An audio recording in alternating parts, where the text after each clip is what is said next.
Alright guys, so what is real estate? And I know I'm talking about this now and a lot of you guys probably know what it means, but remember this, common sense is not common, and it's common sense to know that common sense isn't common.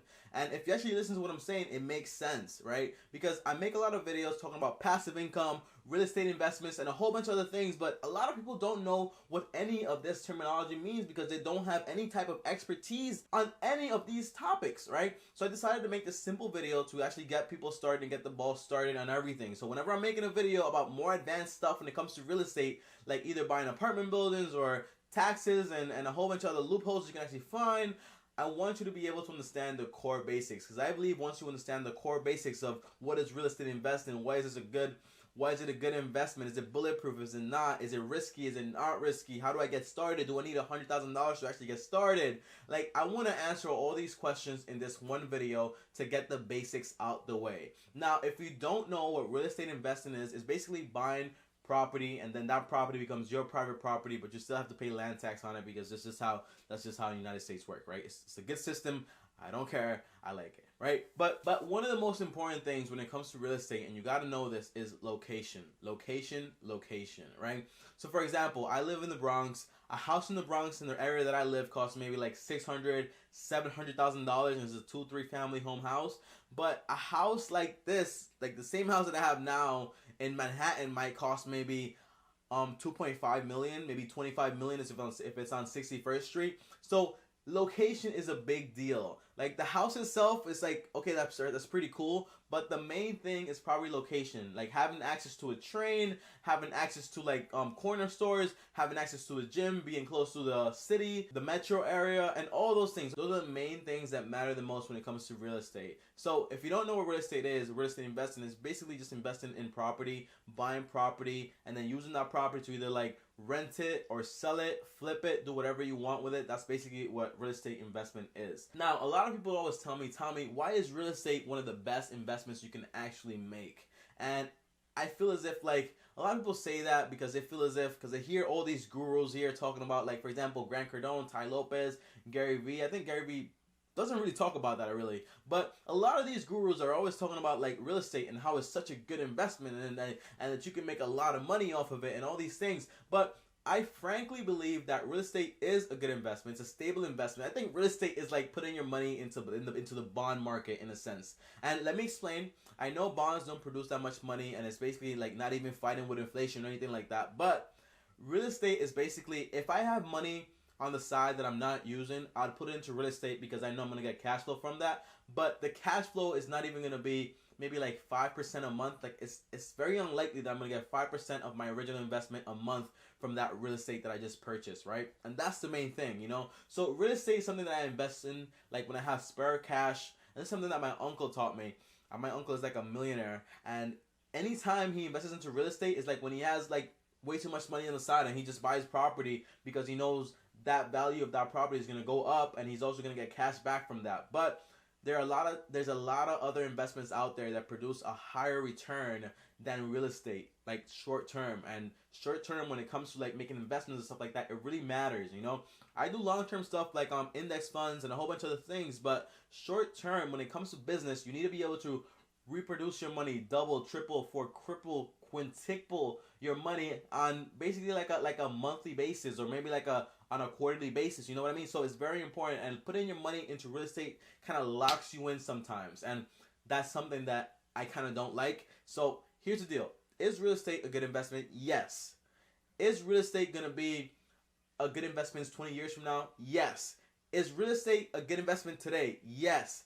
Is buying expensive real estate a good investment today? Yes. And I say that because a lot of people that I know, they don't buy properties in the New York area. Why? Because they say it's too expensive, it's overpriced, and all these things. And then I ask them, well, I get it. It is expensive, right? But did you check the price history on that house that you were about to buy but you didn't buy because it's expensive? Well, Tommy, it costs like $600,000. Are you crazy? I can buy literally like 4 units or 6 units or 10 units somewhere else in like Texas or whatever it is, and get like money and cash flow back from that. Yeah, but did you see how much that house cost like 10 to 20 years ago? Yeah, it was only like $50,000, $150,000. Well, imagine how much it's gonna cost later on in your life. It's gonna cost a lot more because house properties, especially in New York, they just keep rising and rising. And although it might seem like it goes in a straight line, eventually it's just going to get more and more and more expensive because population does go up, and then people do need a place to live, and that's never going to change. People do not want to be homeless. So investments in real estate are a really good investment, but I personally would recommend you try to double your money, like invest into a business, and then start doing like for example, real estate investments. Now, for example, I want to make this clear, right? Because my trajectory, a lot of my friends' trajectory is very different, right? Because I'm an entrepreneur. I literally have my own job. I created my own job, right? But if you are not trying to do it that way, basically creating your own job, you don't have to, by the way. Like I said before, I think 3 out of 5 millionaires in America, a lot of them have a day job, and it's completely fine. It's all about just living below your means. So if you have a normal job and you want to start investing into real estate, literally just start putting your money on the side in one of the savings accounts that I plugged in one of my last videos, which was like they pay like 2.10%, right? So start putting money aside, maybe like at least 10 to 30% of all the money that you make.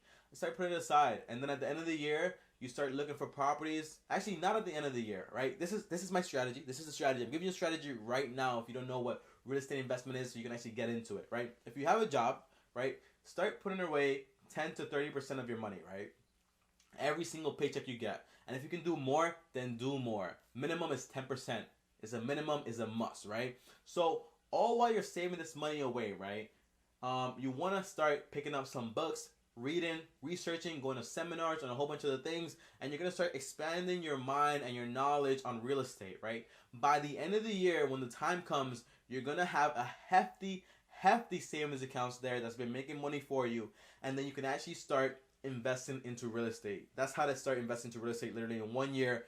If you make a decent amount of money, like for example, taking out my calculator so you guys can actually see the math. Say for example, the average person makes like maybe $40,000 a year, right? And you're saving up around like maybe 20% of all your money, right? So you saved up $8,000. I know it doesn't seem like a lot, right? But sometimes you only need to put down like maybe 10% of a down payment, maybe 20%. So if you do 10%, you can buy a property for like $80,000. So you can go to Pennsylvania, you can go to other places, you can search around, and you can actually buy a property that's a good property and just like get started and jump in. Like, I know a lot of people out there are always talking about Grant Cardone, how he has like 40 units and then all these things, but you do have to understand that strategy is very difficult, it's very complicated, and it's very, how do I say this? It takes a lot of patience and it's long-term work. Like for example, for you to buy a 40 unit like apartment building, that's gonna be like what, like $3.5 million. Like how long is it gonna take you to save 10% of that? Let me see. Let's do the math right now to see what, let's see what the math is. 10% of that is $350,000. So those are those type of investments are like for high earners, right? But if you buy like single family homes, like maybe 3-family homes, and you start there, whenever you're ready to do something that's bigger, you can do a T31 exchange and just sell all, and that's a tax term by the way. You can do a T31 exchange, sell all those properties, don't have to pay taxes on it, use the money you get from all those properties, and just buy that big apartment building. But all while you were saving up, you were investing, and that money was making you more money. Always go into deals that's going to make you more money while you wait. You never want to just have money standing around. So the third question I always get is, how do you get into real estate? I kind of just answered that accidentally. I just gave you a whole plan. And I'm going to answer this, right? This is another question, a bonus. And the bonus question is real estate bulletproof, right? Is it a sure investment? Is it always going to be just fine? And to answer that is no. It's not always going to be fine. And I say this because I have a lot of trust in the economy. Obviously, I put my savings away. Not my savings, but I put my retirement into the stock market and index funds, right? So I must have some faith in the economy to even consider doing that, right? But we have to see something, right? Our economy, our entire like existence is very minimum. It's not really that large. It's not really that big. And if you read like the history of the world by like I think by Will Durant and all those people, right? They talk about the world and they see like little steps that man always takes, right? And I'm going like off on this video, right? It's not even about real estate anymore. But the point is, history always repeats itself. So if you want to know if anything is bulletproof, go into history and read about history, and it's going to teach you that nothing Nothing is bulletproof. Things always change. The economy can shut down tomorrow. You never know. But you want to make smart investments at all times. And I have a lot of faith in the economy. I think we're reaching an entire point in the world where everything looks fine. Everything's going to be fine. And I don't think anybody wants to mess that up with like a war or anything like that. But if anything does happen, like in 2002 and 2008 with the bubble of the real estate market and like the bubble of the tech companies, it can happen and things can go ba-boom, you know. But if things seem too good to be true, always be wary of that. And the way you can actually see if something is too good to be true is by doing research and actually understanding what's a good investment and what's a fake investment. And you really want to stay away from those. So don't push money to levels that it cannot reach. Don't try to get into a deal and make like 180% in your first day. It makes no sense. It's probably a scam. Always be cautious of anything like that. The first rule is don't lose money. The second rule is never break rule 1. And guys, that's all I really have for this video. Thanks for watching. My name is TommyBryson. If you don't know me, you're gonna know me. Subscribe, like, comment, do all that stuff. Every time you like this video, it helps the channel out. And if you want to see this channel grow and grow and grow and grow and become something bigger and bigger and bigger, you gotta keep liking, you gotta keep commenting, because I know you like it because you're watching and you're telling me probably, but I need to see that like there so it can actually help the entire YouTube algorithm. See you guys next time. Peace. You've got to start at the bottom.